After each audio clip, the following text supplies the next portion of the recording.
do switch off your mobile phones before I begin.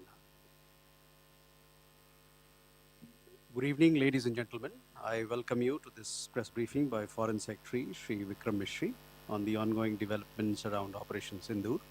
We are also joined by Colonel Sophia Qureshi and Wing Commander Vyomika Singh. With that, I hand over the floor to Foreign Secretary. Sir, over to you. Thank you Randeep. नमस्कार, good afternoon, आप सबका स्वागत है। और मैं सबसे पहले अनुरोध करूंगा कर्नल सोफिया कुरैशी से कि वो आपको आज तड़के सवेरे से हुई घटनाओं से अवगत कराएं। Colonel Qureshi. Thank you sir. नमस्कार। 8 से 9 मई 2025 की मध्य रात्रि को पाकिस्तानी सेना ने सैन्य बुनियादी ढांचे को निशाना बनाने के इरादे से पूरी पश्चिमी सेना पर भारतीय वायु क्षेत्र का कई बार उल्लंघन किया। यही नहीं बल्कि पाकिस्तानी सेना ने नियंत्रण रेखा पर भारी कैलिबर वाले हथियारों से गोलीबारी भी की। अंतर्राष्ट्रीय सीमा और नियंत्रण रेखा पर लेह से लेकर सर क्रीक तक 36 स्थानों पर 300 से 400 लगभग ड्रोनों का इस्तेमाल घुसपैठ का प्रयास करने के लिए किया गया। भारतीय सशस्त्र बलों ने काइनेटिक्स व नॉन काइनेटिक साधनों का उपयोग करके इनमें से कई ड्रोन्स को मार गिराया। इतने बड़े पैमाने पर हवाई घुसपैठों का संभावित उद्देश्य वायु रक्षा प्रणालियों का परीक्षण करना और खुफिया जानकारी इकट्ठा करना था। ड्रोन के मलबे की फोरेंसिक जांच की जा रही है। प्रारंभिक रिपोर्ट्स से पता चलता है कि वे तुर्की के असीस गार्ड सोंगर ड्रोन्स हैं। इसके उपरांत रात में पाकिस्तान के एक सशस्त्र यूएवी ने भटिंडा सैन्य स्टेशन को निशाना बनाने की कोशिश भी की, जिसे पकड़ा गया और उसे निष्क्रिय कर दिया गया। पाकिस्तानी हमले के जवाब में पाकिस्तान में 4 हवाई रक्षा स्थलों पर सशस्त्र ड्रोन्स लॉन्च किए गए। इनमें से एक ड्रोन एडी रडार को नष्ट करने में सक्षम रहा। पाकिस्तान ने जम्मू कश्मीर के तंगधार, उरी, पुंछ, मेंढर, राजौरी, अखनूर और उधमपुर में भारी कैलिबर आर्टिलरी गन और सशस्त्र ड्रोन्स का उपयोग करके नियंत्रण रेखा के पार गोलीबारी भी की, जिसके परिणाम स्वरूप भारतीय सेना के कुछ जवान हताहत हुए और घायल हुए। भारतीय जवाबी कार्रवाई में पाकिस्तानी सेना को भी बड़ा नुकसान पहुंचाया गया। इसके अलावा पाकिस्तान का गैर जिम्मेदाराना व्यवहार फिर से सामने आया। 7 मई 2025 को रात 8:30 बजे एक असफल अकारण ड्रोन और मिसाइल हमला करने के बावजूद पाकिस्तान ने अपना नागरिक हवाई क्षेत्र बंद नहीं किया। पाकिस्तान अपने नागरिक विमानों को ढाल के रूप में इस्तेमाल कर रहा है, जबकि उसे अच्छी तरह से पता है कि भारत पर उसके हमले से हवाई रक्षा की तीव्र प्रतिक्रिया होगी। यह भारत और पाकिस्तान के बीच अंतर्राष्ट्रीय सीमा के पास उड़ान भरने वाले अंतर्राष्ट्रीय उड़ानों सहित नागरिक विमानों के लिए सुरक्षित नहीं है। यहाँ स्क्रीन शॉट में पंजाब सेक्टर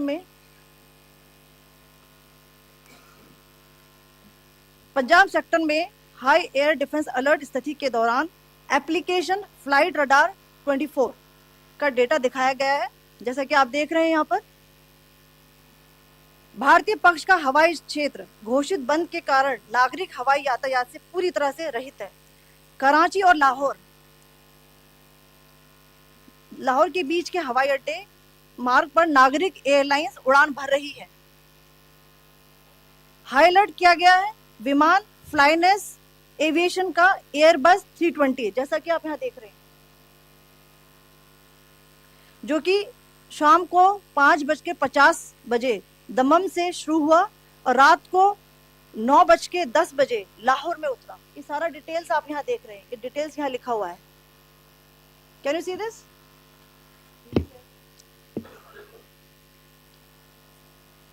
भारतीय वायुसेना ने अपनी प्रतिक्रिया में काफी संयम दिखाया और इस प्रकार अंतरराष्ट्रीय नागरिक विमान सेवा की सुरक्षा सुनिश्चित की। धन्यवाद। जय Hind.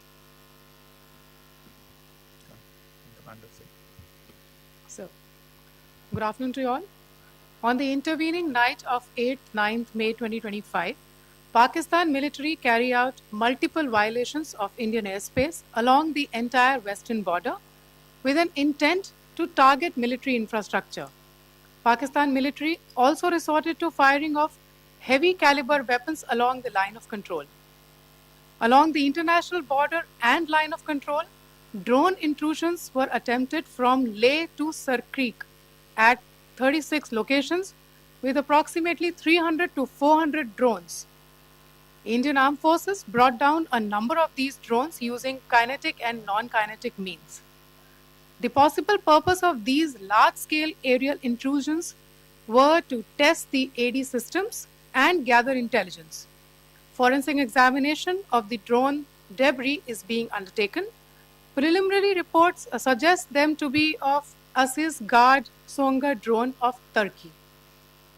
Later in the night, an armed UAV of Pakistan attempted to target Bhatinda military station, which was detected and neutralized. In response to the Pakistani attack, armed drones were launched at 4 air defense sites in Pakistan. One of the drones was able to destroy an AD radar. Pakistan also carried out artillery shelling across the line of control using heavy caliber artillery guns and armed drones at Tangdhar, Uri, Poonch, Mendhar, Rajouri, Akhnur and Udhampur in Jammu and Kashmir area, which resulted in some losses and injuries to Indian Army personnel. Pakistan Army also suffered major losses in Indian retaliatory fire. Additionally, Pakistan's irresponsible behavior again came to fore. Pakistan did not close its civil airspace despite it launching a failed unprovoked drone and missile attack on 7th May at 8:30 hours in the evening. Pakistan is using civil airliners as a shield, knowing fully well that its attack on India would elicit a swift air defense response. This is not safe for the unsuspecting civil airliners, including the international flights, which were flying near IB between India and Pakistan. The screenshot we just showed and we shall share with you, it shows the data of the application Flight Radar 24 during a high air defense alert situation in the Punjab sector. As you have seen, the airspace on the Indian side is absolutely devoid of civil air traffic due to our declared closure. However, there are civil airlines flying the air route between Karachi and Lahore. Amongst the other civil aircraft that you can see, we have highlighted an aircraft which is Airbus 320 of Flynas Aviation, which was originated from Dammam at 1750 hours and landed later at Lahore at 2110 hours in the night. Indian Air Force demonstrated considerable restraint in its response, thus ensuring safety of international civil carrier.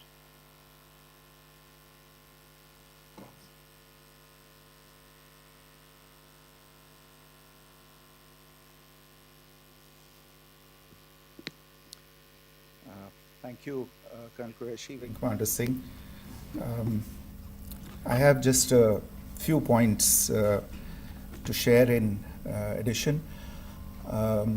कल रात की पाकिस्तानी सेना की कायरतापूर्ण गतिविधियों से आपको colonel Qureshi और विंग कमांडर सिंह ने पहले ही अवगत करा दिया गया है. These provocative and escalatory actions that were taken by Pakistan last night were targeted at Indian cities and civilian infrastructure, in addition to some military targets. The Indian Armed Forces responded proportionately, adequately and responsibly. ये जो हमले हुए कल रात को भारतीय सैन्य इकाइयों ने पर्याप्त रूप से और एक जिम्मेदाराना रुख अपनाते हुए इन हरकतों का उत्तर दिया. What I want to underline is that the official and blatantly farcical denial of these attacks that Pakistan carried out by the Pakistani state machinery is yet another example of their duplicity and the new depths that they are plumbing in their quest for disinformation. The other point in the same vein is Pakistani claims that they did not target or attack any religious places. You would recall that yesterday I shared with you an incident related to the attack on a Gurdwara in Poonch. Instead of owning up to these attacks, Pakistan made the preposterous and outrageous claim that it was the Indian Armed Forces and the Indian Air Force that was targeting cities like Amritsar and trying to put the blame on Pakistan. This is nothing but a desperate attempt by Pakistan to disown its acts of aggression, but it is also true to type in its effort to deceive and mislead the world. It will not succeed. The Gurdwara in Poonch in particular was attacked by Pakistan, and some local members of the Sikh community, including a Ragi of the Gurdwara, lost their lives in this incident, as I shared yesterday. TV पर आप इस हमले के चित्र देख सकते हैं. In addition, that we would attack our own cities is the kind of deranged fantasy that only the Pakistani state can come up with. Perhaps they do it because they are well versed in such action, as their history would show.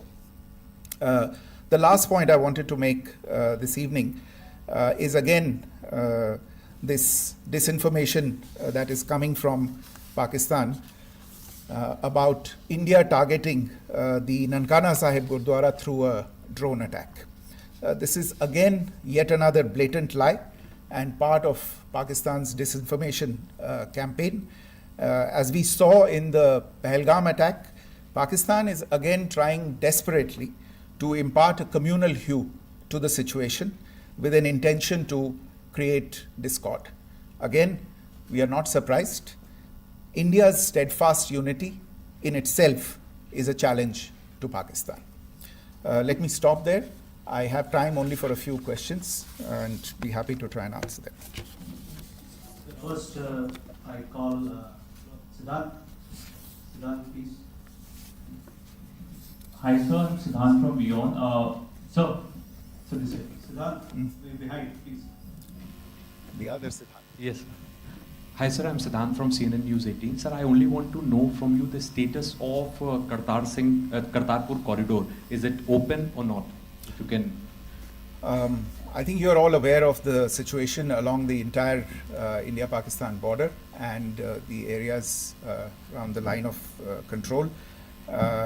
In view of the existing security scenario, the services of the Kartarpur Sahib corridor have been suspended till further directions.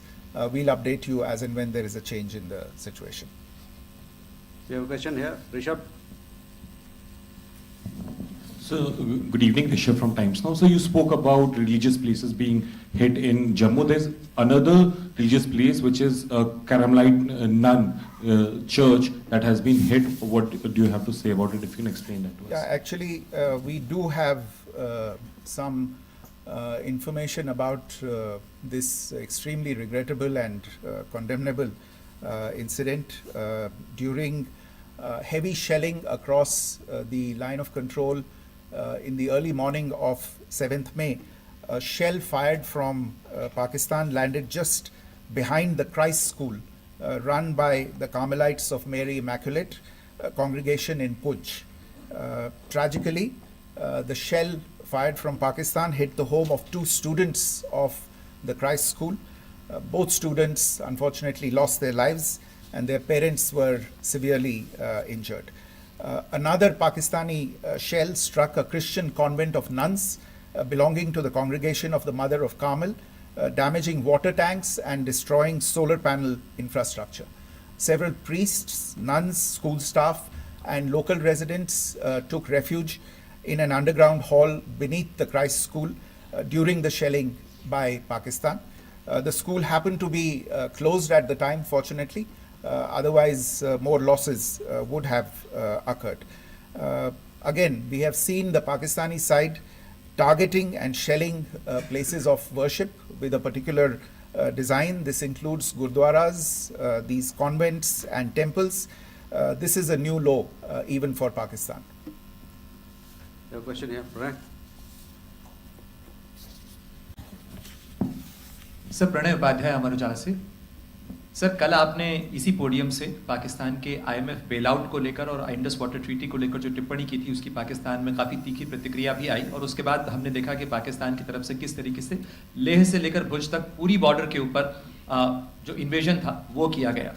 मौजूदा situation के अंदर पाकिस्तान के bailout package को लेकर और पाकिस्तान के इन attempts को लेकर आपका क्या असेसमेंट है? और दूसरा ये भी जानना चाहेंगे कि पाकिस्तान की तरफ से ये जो अटेम्प्ट किया गया था उसका भारत ने अभी तक उस तरीके का कोई जवाब नहीं दिया गया है, तो क्या भारत इसका जवाब देगा जो कार्रवाई हुई है बीते 24 घंटों में?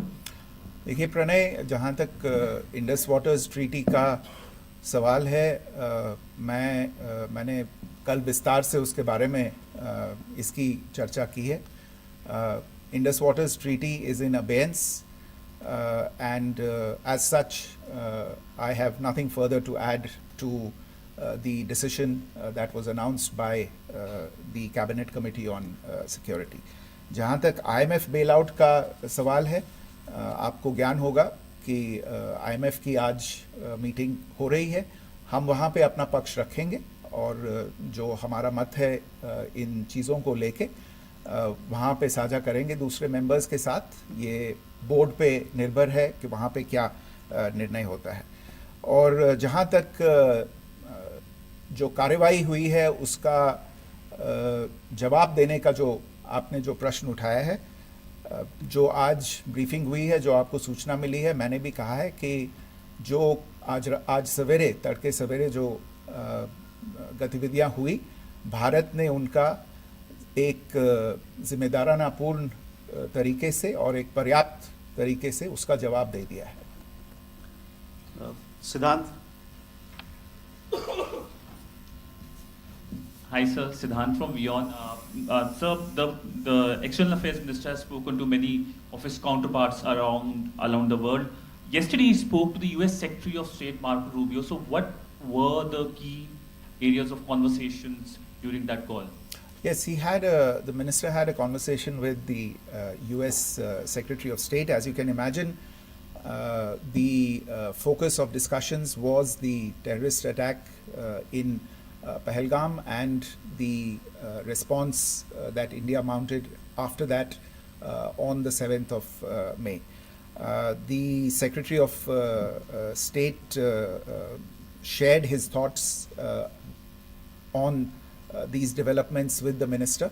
The minister deeply appreciated the US's commitment to work with India in the fight against terrorism, and he also underlined the targeted measures that India had taken in connection with Op Sindoor. The minister also underlined that India would firmly counter any attempts at escalation from there. But in follow-up to that, as you are aware, there have been a number of other conversations. The minister had a conversation with the UK Foreign Secretary, David Lammy, today. There too, the discussion centered around countering terrorism, for which there must be zero tolerance. And I understand just a short while ago, the External Affairs Minister has also spoken to the Foreign Minister of Norway, Espen Barth Eide, which was also focused on recent developments stemming from the terrorist act in Pahalgam. One last question, Sudhi. Sir, Foreign Secretary, thank you for doing this. Sudhi Ranjan from Bloomberg. Foreign Secretary, India had struck Bahawalpur the other day, which is also connected with the murder of one of us, journalist Daniel Pearl. If you could give us an understanding of what exactly are the reports that you're getting. You're right. Bahawalpur is the headquarters of the Jaish-e-Mohammed terrorist group that is proscribed by the United Nations. Its leader, Maulana Masood Azhar, is a proscribed individual. It is, you brought up the connection with the tragic death or killing of Daniel Pearl of the Wall Street Journal. the Jaish-e-Mohammed was in some way directly or indirectly responsible for the death of Daniel Pearl. But the real connection is through Ahmed Omar Saeed Sheikh, the British Pakistani jihadi who was held in India but was finally released in 2000, and he was the person who lured Daniel Pearl to his eventually leading to his murder. So these are all obviously connected figures, connected individuals, connected institutions, and the attack on Bahawalpur, on that facility of the Jaish-e-Mohammed in Bahawalpur is, I would imagine, a fitting part of this unfortunate incident. Thank you all. Thank you, sir. With that, we come to the closure of this press briefing. Thank you very much.